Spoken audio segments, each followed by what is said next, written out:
Welcome, crew, to What Are Your Three, a Channel 3 podcast where we take a member of the Channel 3 community, discuss 3 games of their choosing, go through some honorable mentions and some other odds and ends for some video game discussion. I'm Dan Tucker, and with me, as always, is El Ray. What's going on, everybody? Today's guest, no surprise, it's part of the contract. When you get one half of a pair, at some point the other half has to go on. And today we have the better half of this pair. There's no doubt about it. It is Mrs. Gargada herself. How are you doing today?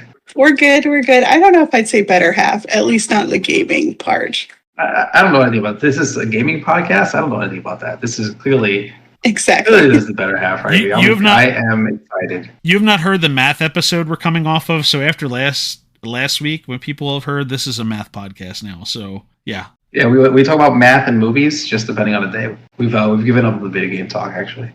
Sounds like a plan. Not good at either of those either.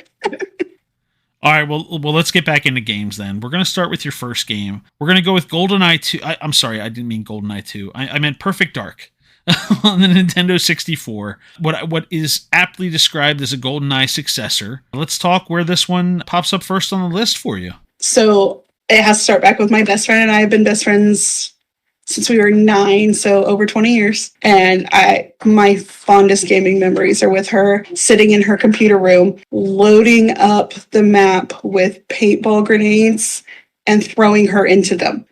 Those things were hilarious in Perfect Dark. It's like, oh, look, King of the Hill runs into the bathroom, paintball everywhere. See, I was really wondering about the multiplayer for this because it was basically GoldenEye 2.0 as far as the multiplayer was concerned. And I had on here, I was going to ask you, was this a multiplayer game? Then I was going to scratch that question because one of your previous quests was you listed this as your friendship ruining game. So let's talk about those paintballs. Were they always well received? How'd that go? It was always a scream from the other room so her name is Kelsey. Kelsey's mom, God bless this woman, is almost deaf, so she's always had hearing aids. This game was will you guys shut it up? And then you hear, because the hearing aids turned off. So yes, friendship ruiner, good times. So it wasn't so much your friendship as much as your friend's mom getting more upset with you than anything. Oh no. We'd get upset with each other. And there's still days, like, she still brings it up. She's like, so you remember that one time there was a bathroom full of grenades? Yeah, I haven't let it go. I'm like, it's been 20 years. She's like, nope, still there. Listen, I got somebody, I can get you some actual paintball grenades if you want. That I can make this happen for real. And you could say, listen, forget about the video game thing 2 decades ago. We can make a real one happen if you want. See, she'd be down for it until she kicked my butt, and then I'd never live it down. Oh, but see, that's where you just got to settle things back and break out Perfect Dark again. That joke. We've done that. We ended up at a place that had an N64 with Perfect Dark, and we both were like, why did we like this game with this controller? Oh, see, that was going to be a question I had, because I have mentioned several times the N64 may be one of the worst aging systems Nintendo has had. So tell me about when did you crack it back open again? What happened there? So I do a benefit concert every year for the local chapter of NAMI. It's a mental illness. It's for mental illness. So we do this event. We in fact have a c3.gg link going right to NAMI. So if you type in c3.gg/NAMI, when we talked to Gong Show and talked about some of the, May mental health kicking that off, we actually have a link directly to them. So if anybody's not familiar, you can go right to it with a C3 link, as a matter of fact. That's awesome. Yeah. So NAMI West Central Indiana is our local one. And every year we do their gala. Well, there have been a couple of years that Gargadas had to stay home with little G, and my best friend was my date because we could bring for one free meal. And we were at one, and in their green room, they had an N64 with Perfect Dark. We're like, best green room ever. And then we did. We sat there because I was an hour early for the show with her, and we just beat the crap out of each other with paintballs again. So one of 3 games needing the expansion pack, but they had the expansion pack ready to go for you there. Did you end up playing this one, the actual story on this one at all, or had you just gone with the multiplayer? So her older brother and sister did, but they were the ones that did like most of the storylines and took up almost all of the memory sticks. For those young kids, Bam Monty, that don't know what that is, we can't all play online all the time. So yeah, they were the ones filling up the memory cards. We were the ones just beating the crap out of each other. Had you played GoldenEye at all, or was this just like this was the one you went with, and it was just perfection, perfect dark, whatever you want to say in here? Yeah, I never played GoldenEye. I've never played it. Well, if you're playing multiplayer here, you're not missing anything. You got the exact experience just with some different weapons.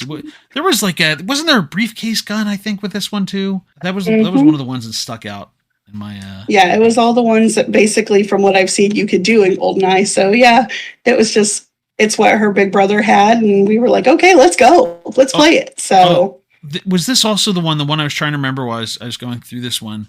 That there was a through-the-wall sniper rifle, though, because GoldenEye did not have that. And that one, I felt like, was probably the biggest friendship-ruining weapon that dealt with my friend group, because we took the N64 down for senior week and down to the beach, down the shore, and I feel like everybody requested that being turned off, and I refused for that to happen, because that was an infuriating weapon for a lot of people.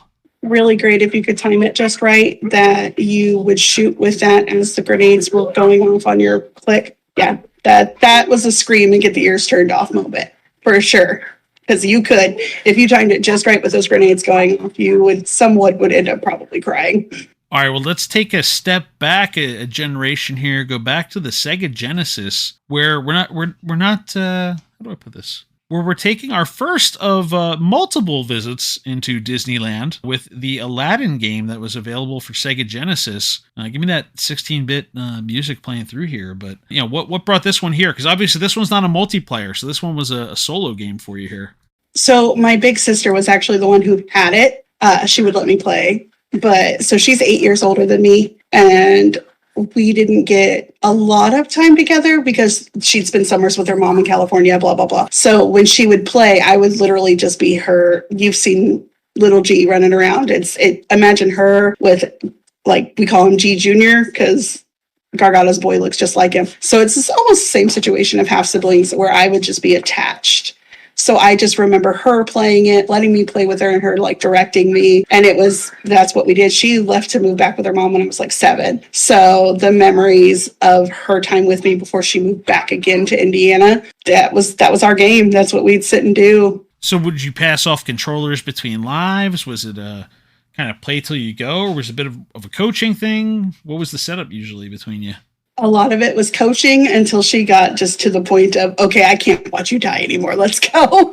And then she kind of bumped me off and let me sit with her. But a lot of it was just her telling me what to do until it was, okay, I just can't watch you do this anymore kind of thing. And then I'd sit with her. It was just our time together. It was kind of the repeat of the microphone situation before we started recording, where eventually just stepping aside to give me the setting here. I'll take care of that. Definitely a lot less beard. Still a lot of red hair, but a lot less beard. Have you gone back to this one? Because they have re-released, they did an Aladdin Lion King combo pack with all of the different versions. If you have not played it, they have available, they have the Lion King, they have Aladdin, and also there were slight differences between Genesis and Super Nintendo and the Game Gear, and I think there might have been the Game Boy versions on there too, but I just don't even remember. Have you gone back to that one at all, or? No, I've wanted to buy it for the Switch and then just stick both the G kids on it and be like, here, I'm going to let you guys bond with this, because I don't know if our boy has done a lot of the 16-bit gaming, but I think it would probably frustrate the get out of him. And I just kind of want to watch it. Did you do the Lion King also, or did you just do Aladdin? I did both. We had both. We were those cool kids. I felt like Aladdin was the easier of the two by comparison to the Lion King. I don't know, because there was at least like a hack and slash element to it as opposed to the jumping and swiping of Lion King.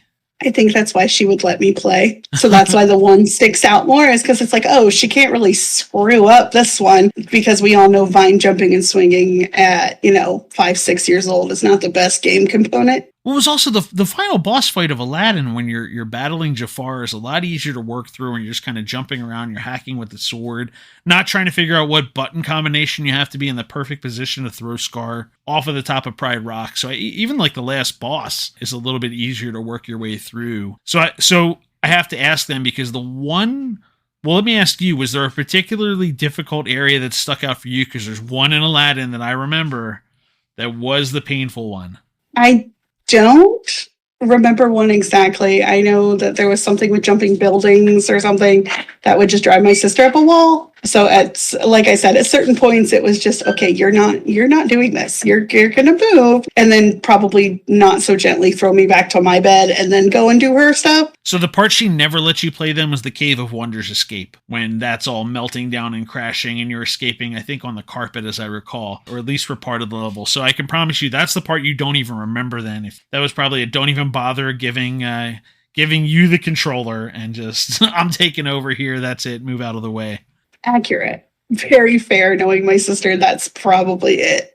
Playable Characters Podcast, funny interviews with real video game characters. Hi, I'm Calvin Cato. And I'm Brian McGinnis, and we interview video game characters on our show. We have comedians and actors come on and pretend they're a video game character for 30 minutes. We talk to them. It's all ad-libbed and improvised, and always very funny. Past guests include Bowser, Ms. Pac-Man, Q*bert, Princess Peach, and Princess Daisy. Yeah. Yep. You put them in a booth, and something short-circuited, and I decided that someone was taking too long in the money booth. And I hit her with a baseball bat. And thus was born Super Smash TV. Just like that. I was being raised by a family of toadstools. How is that? That seems like it might be kind of fun. It was really fun. Mario should stick to plumbing, okay? Okay, he's from what I hear, a good plumber, a terrible hero. Yeah. So, I mean, really bad. And, I mean, let's not get started on his, whatever he is, friend, brother, special friend, I don't know, Luigi, whatever they're doing. Well, that's what they're saying. That's what they're saying. They're saying they're brothers because, in the Italian-American community, these people tend to not look kindly on certain relations. If you want to know what's going on in your favorite video game character's life, check us out. Playable Characters Podcast, wherever you listen to podcasts. Yes, comes out every Monday. All right, we're going to slingshot forward now. We're going up past the Nintendo 64. On to your third game, The Legend of Zelda, The Wind Waker. We've had a couple of experiences here. We talked about the multiplayer aspect. We talked about the bonding aspect with the second game. What happened here with the third one? That was my first complete run-through game by myself. Oh, wow. Okay. So this was on that the was GameCube, the first. right? Yeah, that was my first. I bought this. This is for me. I'm not going to Kelsey's house to play it and share it. I'm going to sit down and I'm going to play it. And it took me hours. So how did you pick this one? What made you pick Zelda up as the one that, like, this is going to be your experience? This is going to be the one you own the playthrough for? So Kelsey's family, I keep going back to them. They're like my gaming starting point. I mean, every game probably started there. They had it and I loved it. And I saved up my money. I got myself a GameCube and I had, the GameCube classic stuff, Luigi, Mario, all of those. But then she got Wind Waker and I was like, oh, I like this. And I did. I got it and I started playing it and it was, I'm not going to share. I'm not sharing my saves. I'm doing this by myself. And it did every day after school, during the summer, whatever it was. That was my go-to game. I wish I could find my copy. We've got 2 GameCubes in the house, but I don't know where it's at. And I have a feeling it might have gotten sold at some point. Oof. Yeah, it's not an easy one to get a hold of now either for the GameCube versions. Here's hoping it turns up someday, hidden in a box somewhere. So while you were diving into this one, how much of the map did you get to explore? Because this one had quite a bit of extra room where you could wander beyond just what the progression of the game was. Yeah, that was a 100. I've not. There are certain games that I've been a total completionist on, especially recent games. That was my first completion 100%. I have explored every inch of this game and I would go back and do it in a heartbeat every single chance I got. Because it was like I always every day found a new part of a map that it was just like, oh, there's more to this. Oh, there's more. And then when it was, there's nothing else I can find, I was sad. It was legitimate sadness of just like, it's done. Okay, wipe the save, go back and do it again. So was the exploring your favorite part, the treasure hunting, the trolling for gear in the water? What was your favorite part of the game? I think a lot of it was even when you were openly exploring, it was still trying to keep you towards your storyline. Like it was a lot more immersive than a lot of other games at the time for me. We all have to remember I'm younger, I'm only in my 30s. Take your shots at me. That's fine. Yeah. We're all younger. We're all younger than Dan. Don't worry about it. I don't know. I don't know if Gargada's too much younger than you, Dan. But yeah, it just at my age to have something that was immersive to the point of it's like, okay, I'm completely not doing the plot, but I'm still immersed in my storyline. It was just something that just stuck with me.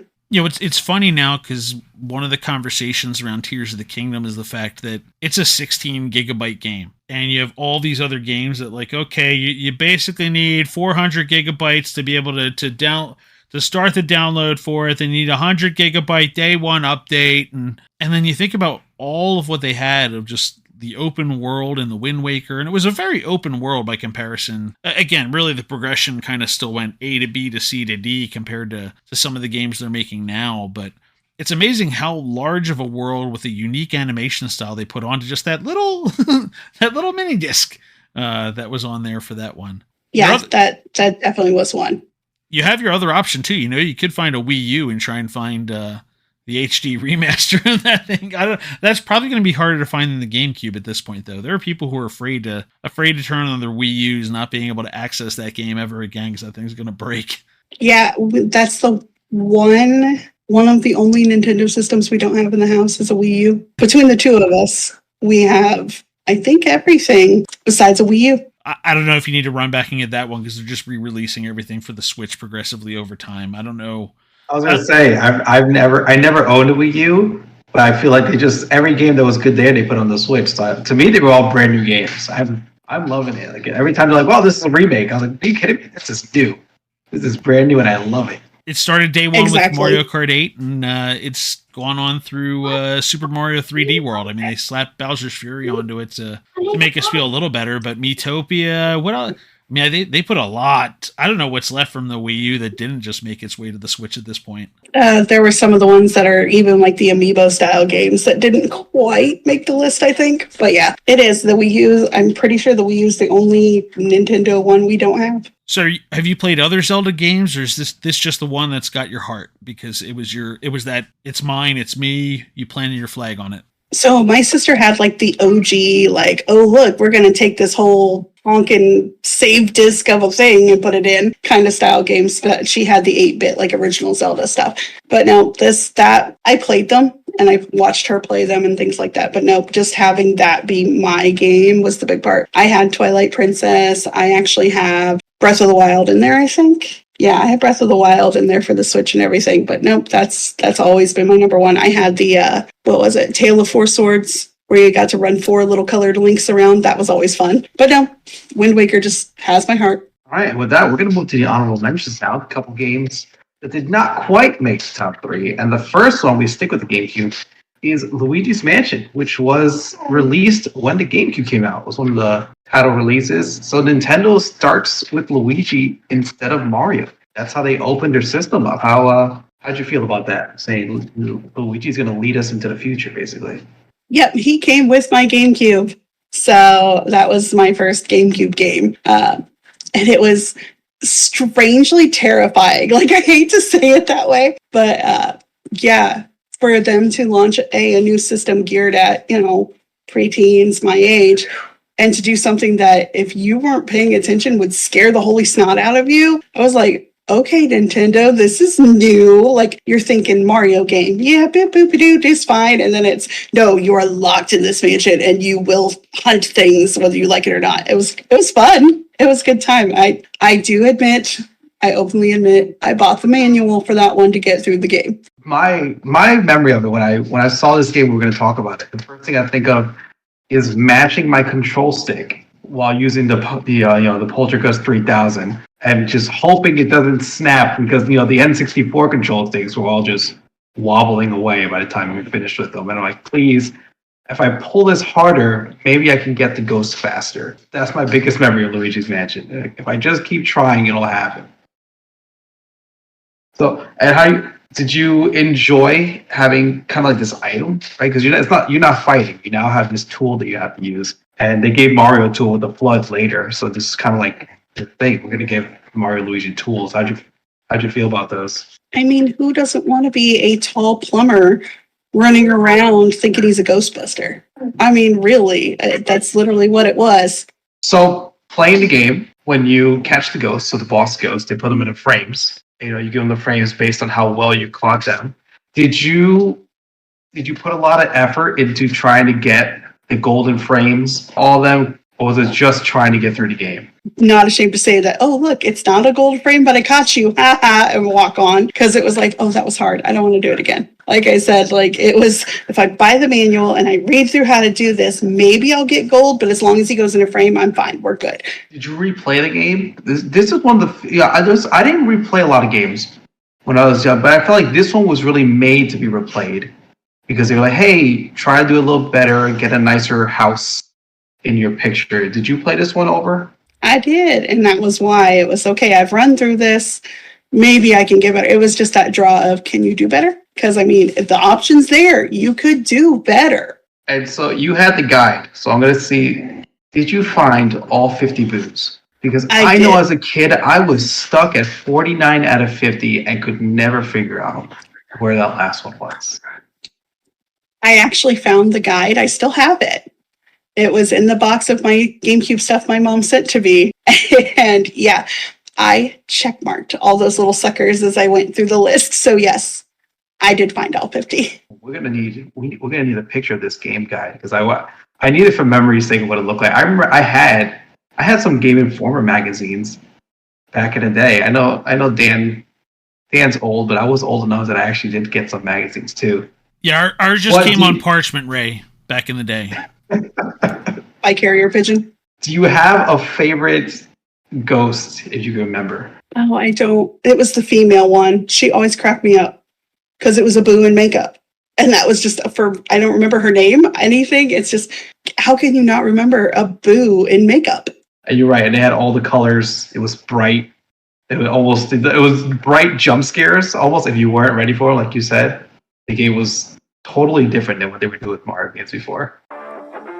Join us on the Bucket and Hoosier Show, the podcast that's all about community and competitive Rocket League. If you're new to Rocket League, it's a high-flying, fast-paced game that combines soccer with rocket-powered cars. It's a game that's easy to pick up, but difficult to master. And that's where our guests come in. We're talking about the best of the best in the Rocket League community to learn about their journeys, strategies, and tips for success.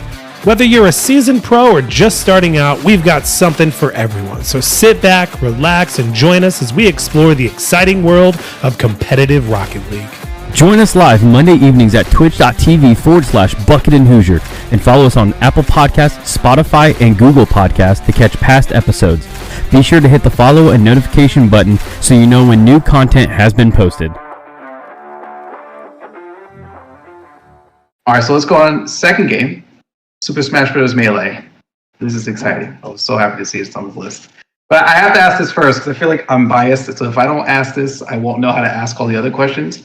How do you play Super Smash Bros. Melee? Are there items? Is it a giant party? Is it just one-on-one? Do you only play on Pokefloats, obviously the greatest stage of all time?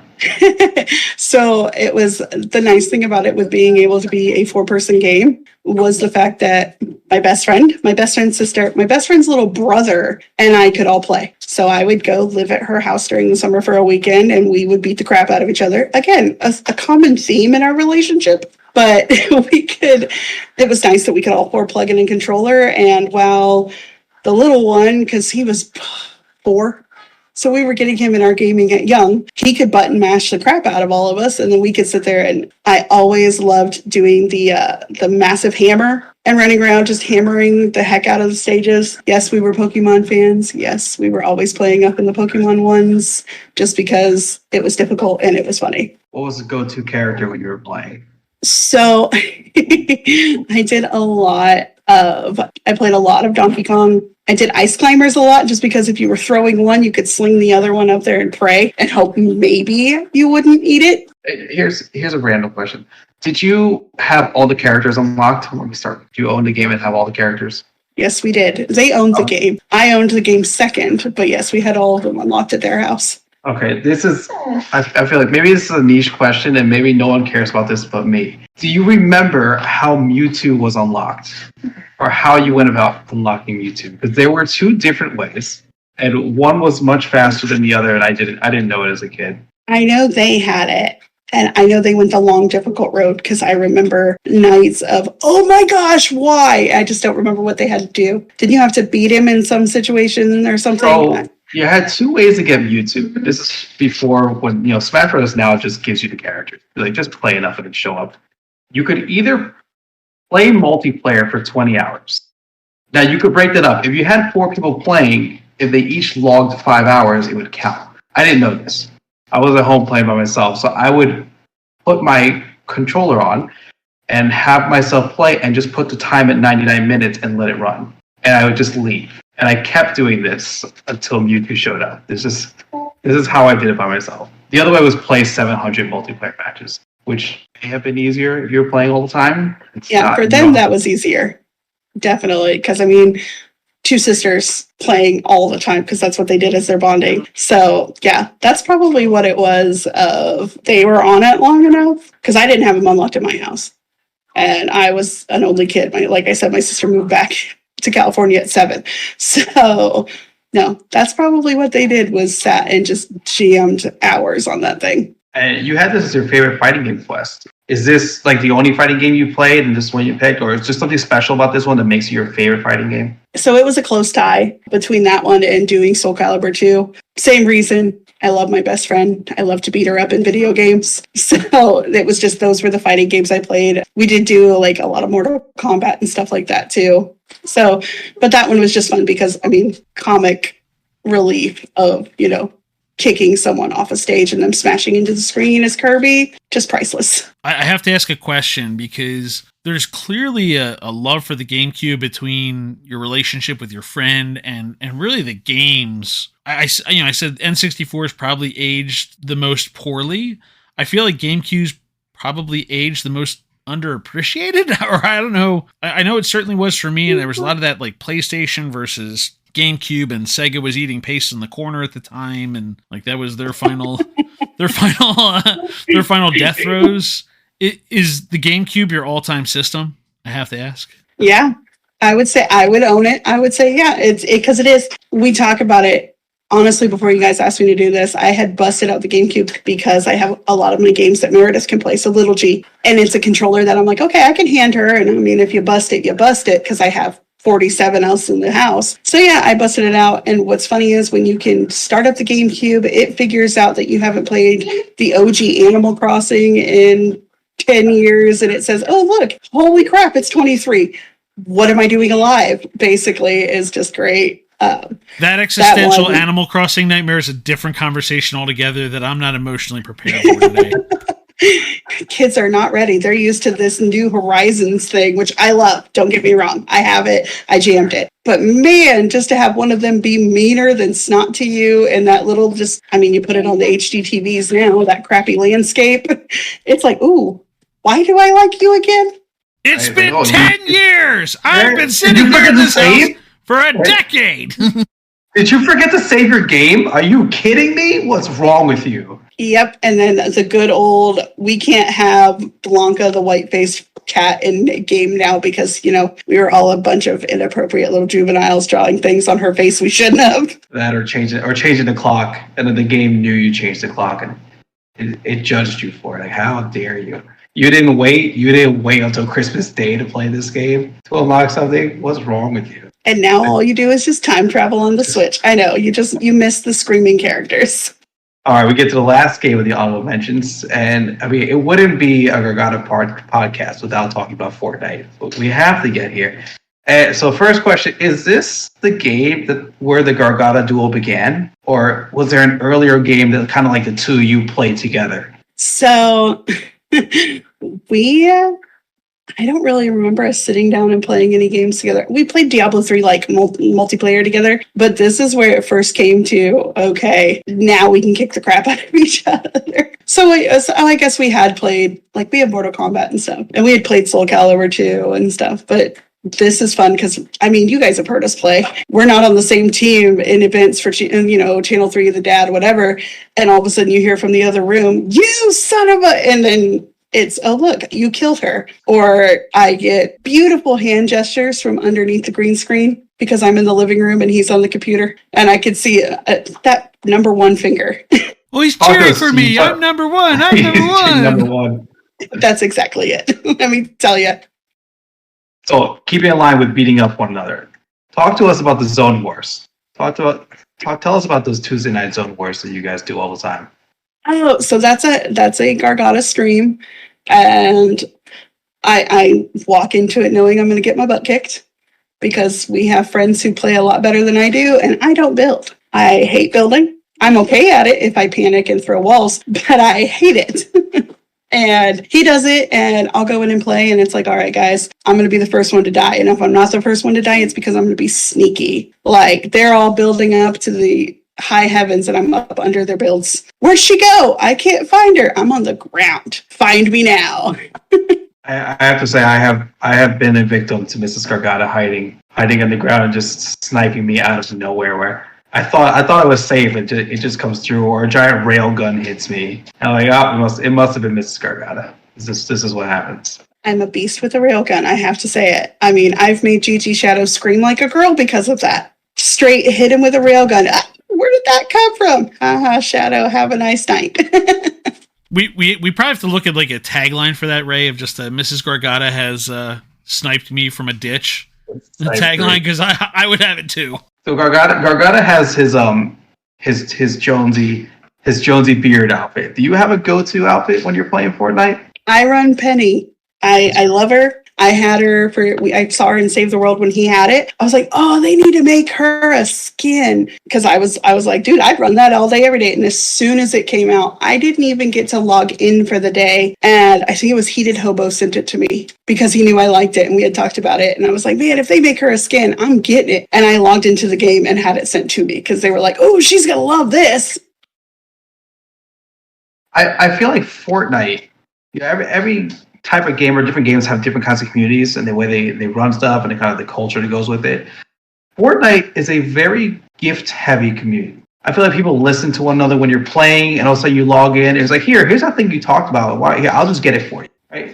Are you a gift giver? Have you received a lot of gifts between the skins? Because I feel like it's something that happens with this game in particular. Yeah, it's a mutual thing. I've gifted people stuff that it's like I log in and I'm going, ooh, he's going to like this. Gargada hasn't logged in for the day yet. Got my first, what is this, chapter 4.2 or whatever it is. Got my first soloed earlier today. Season ends in 4 days. But I got it, dang it. But he's sitting with a gift right now because it was like, oh, look, this is an emote that he doesn't have that I think he'll like. And I send it. You know, everybody remembers the good old lawnmower. I sent that to like 4 dads because I had V-Bucks. And I was like, ooh, it's a dad emote, and just sent it. I have to ask this question. If we're here talking with Mrs. Gargada and we're talking about Fortnite, what are your thoughts? What are your thoughts on the Volsky? I feel like I have to know. Tell me what you think. What do you think about the guy? Because I've been on record. I told Gargada this that I love the Bobolski. He was my introduction essentially to the dad gaming. The Bobolski is my guy. But I need to know your thoughts on the Bobolski once you finish adjusting the cat ears on the girl that has just arrived on the screen. I was just going to add during that time too, if you need to use a code name, since I know Gargada is in the room, so you don't know who you're talking about. You can call him Williams if you would like, or some other type of code name. Call him Taurus if you want. That might be too obvious. I don't know how sharp Gargada is at all times, but maybe that'll work. I don't know. I think the friendship that those two has made is awesome. And in turn, the friendship that we have is great. And he's someone that, even from being, 12 hours away, if something happens, we know he's got our back. He's a good guy. I know he's going to get a big head hearing this because I know he got one from Gargada too. But if he wasn't someone that has really just not even impacted our lives, but become someone we care about, I don't think he would have been on the trip. You know what I mean? We've called it the Gargada North American Tour, and he wouldn't have gotten a stop if he wasn't someone that we actually cared about. So yes, I will throw the joke in, and I'm sorry because I'm going to expose you guys to this, but he has decided he's going to be the #1 contributor if I ever start an OnlyFeet. Just plugging that for you. What an excellent time to segue. First of all, that's all part of the Zone Wars on Tuesday. That's what it is. I've listened to this too. This is not news to me. It's not. There was a game that it was right before we went down to go to Tennessee and North Carolina and meet with like Night Fox and Flower and them. And it was probably the week before. And Meredith was saying hi to Jason because she knows who we're talking about. And he goes, "Oh, look, she's wanting to talk to the man she wishes was her dad." Like, that's the kind of jokes that are told between all of us. And it's, if those two aren't making mean jokes to each other, something serious has happened. But he's also been there when it's like, we have some serious stuff going on and need to talk that way. And he makes sick, twisted jokes out of all of it. But I think it's what all of us kind of need at the time. So he's a good guy. I like the friendship that they have. I love the bromance. I do. We pick on them for it and they both love it. All right, well, I lost my clean transition into your future game you're looking forward to, but we've talked a little bit about Animal Crossing already, and I feel like since they ended primary support on New Horizon, that Disney Dreamlight Valley has come in to snatch the title belt for the best vibe game, or that chill game. But we ask everybody, hey, what's the future game you're looking forward to? Give us something that you're looking forward to in the future. And your response was the updates for Disney Dreamlight Valley, a game that they had a really strong roadmap for. I don't know how long the roadmap is. I just know they have very consistently been dropping new characters, been dropping new information. As we are talking now, Cinderella's fairy godmother is about to drop into the game, or has dropped into it's like today or in the next 2 days. I feel like that's coming in there.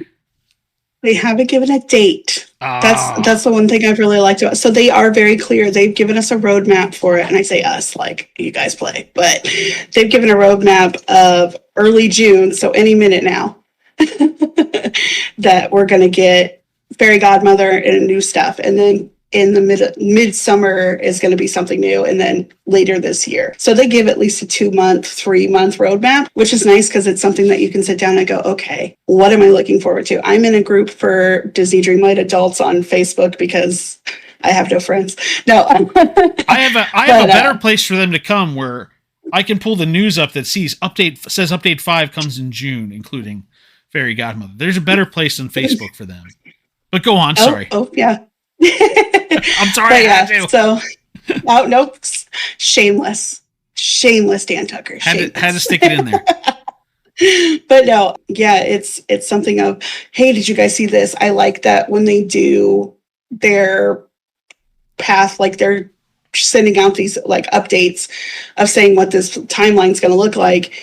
They sneak little stuff in. So not only is it like, oh, look, Fairy Godmother is going to be here, but, oh, look in the background of that picture. Who's in the shadow in the treehouse? Who's this? Who's that? So in true Disney Find the Hidden Mickey fashion, an update's just an update, but you're still seeing stuff that's coming along. And it's that Find That Hidden Mickey, like, what am I going to see next thing? Yeah, and I joked about the Animal Crossing comparison, but there's a lot more of a mission orientation to this. I feel like, it's not like I still feel like it's a bit of a chill vibe game, but there are things you go do of like, go get this crystal and take it over here and kind of helping you to build that character, arsenal hanging out with you in there. Is this a little different? You talked about playing the original Animal Crossing on GameCube and all the way up through New Horizons. Where does this stack? I mean, again, it's probably unfair of me to make that comp, but where does this stack from a comparison perspective to the Animal Crossing realm for you? So in the OG Animal Crossing at the beginning, when you're trying to pay off Tom Nook, and it's here, you have to go plant off, the angry Tanuki, we all get mad at the raccoon. Loan shark, the loan shark, yeah.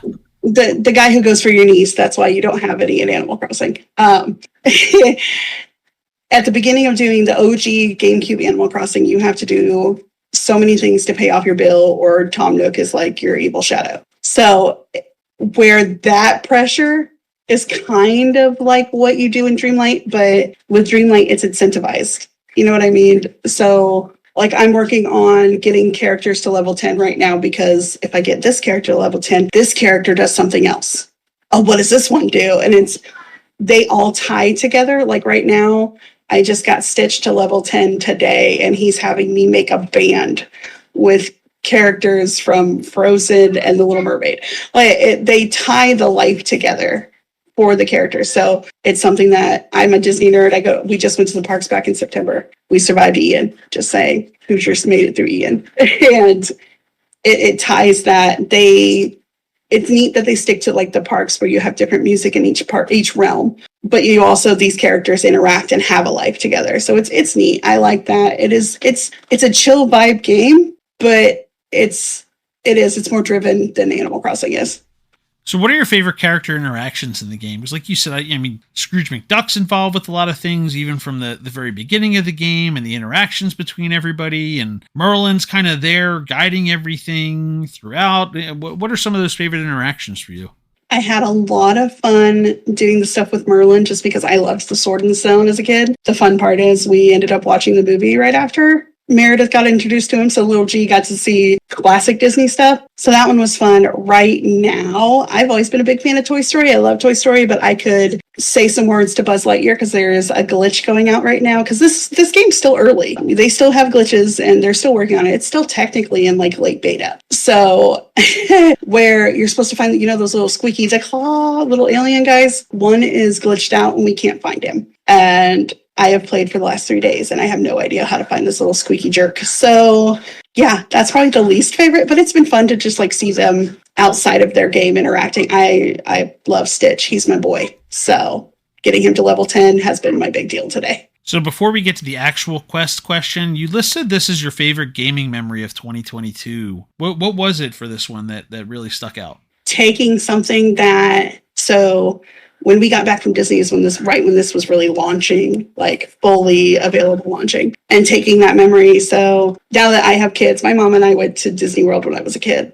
We actually went for my 18th birthday because that's me. But being able to come back from from Disney with little G and being like, here, look, we've seen these people now. Look at this game, and she can sit with me, and she has a blast even just talking to me about it. So it continues that gaming of this is something I can play with my kid. It's not necessarily multiplayer, but it's something that she wants to talk about. Oh, Mom, look, Minnie Mouse. We saw Minnie Mouse. I love Minnie. And it just keeps her engaged in stuff that we can do together without, without having to be like, here, hold the controller. What a bonding episode. Nice. That's a good time with you. I'm listening because a lot of my time with this is with my daughter too. So I'm in that same boat that, especially because she's not always the best at understanding the quest, though she's unfortunately spent more time up in bed than I care to admit playing Tears of the Kingdom of late, but she's been spending all her time on the first island, working her way through the shrines and just gathering things. But I'm with you there. It's a good one for the kids because they enjoy that, and she loved Animal Crossing. That's usually where the comp comes in for me. They're just like, hey, that was how she got into it. And I help her a lot with the game there too. So it is a good family game to get them in and kind of get them moving around with that. So cool. All right, let's go up to our quest portion of the show though. This is where we take a question from the Channel 3 history books for you to discuss. And you know what? I kind of picked this one to egg Ray on a little bit, but it also keeps us in the Disney discussion. And I'm going to ask you, what is your favorite game you never finished? Well, dang. I'm sitting here going, how many games have I not finished? So I can tell you what your answer was on Channel 3. Oh my gosh, I don't remember. Your answer on Channel 3 was Kingdom Hearts 3. Oh, yeah. It's still sitting. I'd have to transfer it over to the 5 now because I played on the 4, but I can't. It sounds silly, but I can't do it because I don't want to see that series end. You know what I mean? Because it's another one that I got into with my best friend. It's another one that I've completed all of them. I love it. It was something that I stayed with. And it's like, I don't want to see that not die, but it's sentimental. It's like, okay, if I don't finish it, it didn't end. Oh, so this is a willful thing. 4 This is on the like, way. Yeah. 4 is on the way. So once we get a date for 4, then you're safe to play 3. I'm still not. I haven't even started 3 yet. So I'm so upset with myself. Oh, I cried. I'm to the precipice of the end. I have one more game. I still have to play Dream Drop Distance. It's just waiting and waiting and waiting and waiting. And then new games come out and then it keeps waiting and waiting. Yeah. It didn't get transferred over. It wasn't one of the lucky ones that got to get pulled over when we transferred to the PS5, since I'm the cool wife and walked in with one after bowling one day. Subtle. So subtle. Yeah, it was, oh, look, I got my bonus. Yeah, I'm going to bowling with my mom. Yeah, I'll be back later. And I walk in, PS5 God of War version with an extra controller. Like, oh look, we moved up in the world. But yeah, I can't do it. It's a sentimental of, okay, if this ends, this series that I've been doing for years ends. I mean, it's the same thing with the God of War stuff. I burnt through the God of War 2018 storyline, and then when I saw Ragnarok, I was like, oh, okay. And I've played Ragnarok. I just can't. I keep thinking, okay, are they going to end the series? I'm not going to play it. I'm going to play it. No, I'm not going to play it, because I know I'll sit down and play for hours, and then all of a sudden it's like, oh no, the series is done. Yeah, I don't know. I started 3. I've not finished it by far, but seeing the trailer for 4, I'm like, what is... Because this is also a series that, like, even starting with... I played 1 and then I played 2, and even starting 2 in the first couple hours of that, I'm like, what is going on here, and what level of chemical enhancement do the people who are making this have? And, like, once I got through the barricade of the beginning of the game of, like, what in the lore is happening here? I see the trailer for 4 and I'm like, I'm very intrigued by what's going on here. I don't know. I'm very curious to see. I got to get back to 3, but it is officially in the backlog as I'm working through the Tears and I'm getting through Horizon. I got to put it up there. I got to get to it, Ray. I know. I haven't even seen the trailer for 4, so now I'm kind of like, ooh, I can finish the game. You can finish the game. It's good because you know what? I think from the tone of the trailer for 4, it's going to be right there with you. Nice. Yeah, I haven't seen it. I'm going to go look it up when we're done, actually. I just finished. It was like, oh, I'll do it. And then Hogwarts Legacy came out. And then it was, I have to 100% this. And I'm at 96% on that because I don't want to do the last quest and have it be done. I'm a sentimental sucker where it's like, oh no, I love this game. If I finish it, even if I go back and start it over, it's not the same as the first finish. So yeah. And the final question we always ask, what's been your favorite feature on Channel 3 so far? I like with doing Turbo, we pay for Turbo. I like having the mini games. It sounds silly, but it's really fun when you do you're within 1 pixel and your other half is within 10 and you're like, haha, look what I can do. It's a competition, guys. It always is. And it's always something about, hearing, dang it, Thunder, because Thunder's at 4 and you're at 5. It's that healthy competition within not just our house, but within, the community. And you mentioned enhance, but if I don't ask this question, Dan will yell at me. Is that your favorite of the 3 mini games? Not enhance, I'm sorry. Is Target your favorite of the 3 mini games? Yeah, Target, because enhance, like today, I knew what enhance was, but most of the time it's Gargada and Thunder have it in one because it's games that are older than I am. And I'm like, I don't even know what that could physically be. Oh, the hurt on Dan's face right now. I'm sorry. I felt 3 more gray hairs appear right here. It's anything before like 95, I don't know. So sorry, Dan. But yeah, I like Target because I can see who I beat and who I didn't beat. And it's like, all right, who's next? Who's on the list? Chapter 4, I haven't been good with because all the buildings look the dang same. But man, there at the end of 3, I was smoking them. I was doing good. Ray's gotten a little big for it. Hang on, I gotta get something on my chest here, Ray. Getting a little big for your britches with some of these targets of late. Getting a little out of line with some of these locations you're using. These people are getting really good at it. I have to figure something out. Because I'll tell you, when season 4 started, I thought, oh, this isn't going to work anymore because every castle looks the same. It was right for Chapter 4, Season 1. There's no sugar. People are never going to know where this is. And all of a sudden, people started figuring out. I do a target, and the next day, I've already forgotten where I took that picture. And I don't even know where to click. And everyone's like, oh, yeah, it was this little house here, which looks like every other house. But for some reason, the angle of the sun, they know where this house is. So I'm just trying everything. Play too much. I'm trying everything I can at this point. And with that, we've made it to the end of another What Are Your 3 podcast. Thank you, Mrs. Gargada, for being here today. You can find the podcast at c3.gg/podcast, dropping every Wednesday morning at 3:33 a.m. Eastern on all the major platforms, including Spotify, Google Podcasts, and Apple Podcasts. I am El Rey. Dan Tucker puts this all together. And for our executive producer, Joel Willis, have a good day, everybody.